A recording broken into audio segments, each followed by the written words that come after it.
Hi there. Welcome to this tutorial for green screen films. My name is Harry de Lang, aka Digital Magician. I will show you some tips and tricks to work with the green screen footage. The footage we will work with is included on the DVD. It's a 6-second shot of a street end guy pushing and pulling. Later on we will add some shadows, drop in some text and let it interact with the footage. I also added the After Effects project file so you can work along with it for yourself. The project is in After Effects CS4, but all the effects are generic After Effects plugins, so you shouldn't have any problems to work with it. Okay, well, let's drop into it. Okay, we'll start off with the background. The background consists of a solid color. The color itself doesn't matter because we're going to add the ramp effect to it. Created the ramp effect with a starting color of black and an end color with a light bluish tint in it, as you can see. Okay.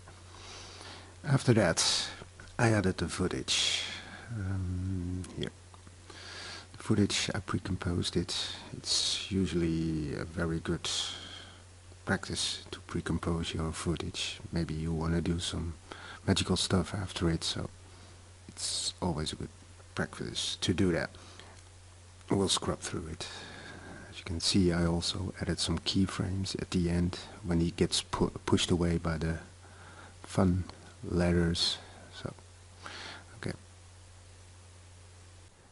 Next, what I did was adding a shadow. I duplicated the layer and squashed it a little bit. Especially the X scale, I pushed it a little bit in. So, okay, here. First of all, what I did, I added a fast blur to it, just to blur it out a little bit. It's about 28, 26 pixels, horizontal and vertical. After that, I added a linear wipe. The linear wipe effect has some nice features. I put it on 180 degrees, so it's top down, and I did about a 38% transition. Also mind the feathering. The feathering is now about 700. I'll push it a little bit back so you can see the effect. It has a feathering effect, a very large feathering effect.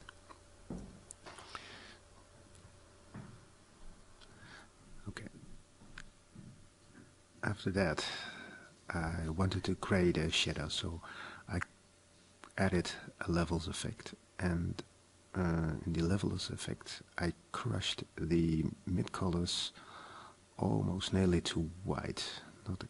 I didn't use the black, but here the mid colors, and also crushed it to black, and also the black a little bit down.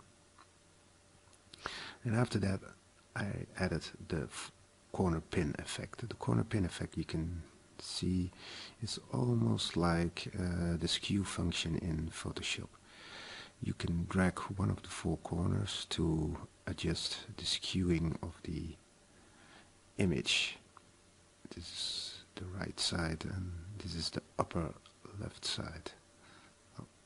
And I fit it so his feet will be exactly on the same spot. Likewise, like this. Okay. So I added 4 effects for the shadow. I also duplicated it once again and flipped it over, so the X scale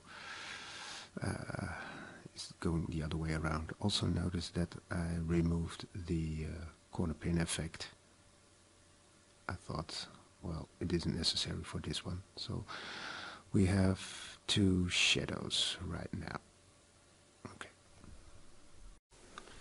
Okay, let's hop over to the text, the fun text.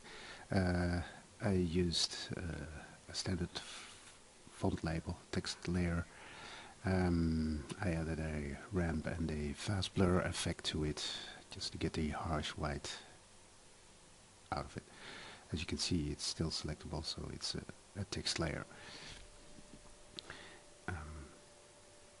So I added a ramp effect from white to medium gray, tore it a bit apart, And then I added a fast blur. The fast blur I added because, especially when you're working for broadcast and you're working with interlaced video, you'll get some flickering.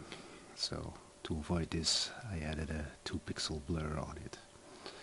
And as you can see, scroll down the settings, I also added a layer style, a bevel and emboss layer style, just with the regular settings. So we'll get, at the bottom we'll get a nice black, and at the top a bit of a highlight to get it a little bit more depth to the text. Also, I duplicated the text layer, and just like the footage, I flipped it around, and as you can see, I added a ramp, black to black, just to get it black, completely black, and also had a 28 pixel blur, and again we'll have the okay, so roll this down. I linked it to the uppermost layer, so it stays connected with the normal regular text layer. As you can see, I created some keyframes just to get it animated. I interpolated it a quarter to get the things quite beautiful animated. I use the graph editor. Switch back to full view. I tried to stick the fun text to his hand, so I used quite a lot of keyframes to get it done.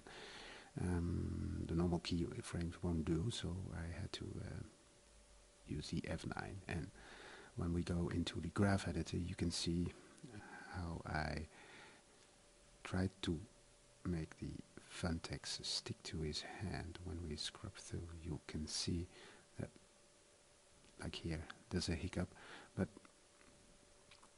it still stays at his hand, so that's the main. So he needs to push it away. So I used quite a lot of keyframes because the motion isn't that regular. He didn't have anything to push against to, so it's only clean air what he's pushing. So here his hand is pushing it away, and even more keyframes to make the text stick to his hands. Okay, now the squashing, or the squeezing of the text layer. I had to do another trick with it. I used the null object to do the stretching and the scaling, horizontal and vertically, with it. As you can see, I unconnected them so I can animate them individually when the animation starts and moves again.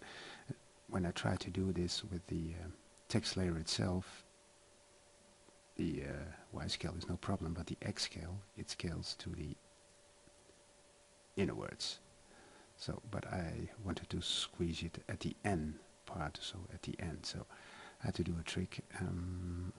I stuck the text layer to the null object, and then animated the scale properties of the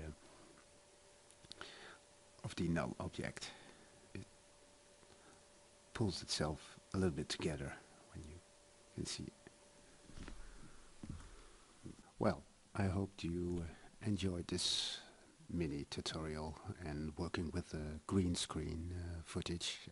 You had some inspiration with it, so try it out for yourself. As I said, the After Effects project is in the tutorials folder, so you can jump in, have a look how I did it, and like the text says, have fun.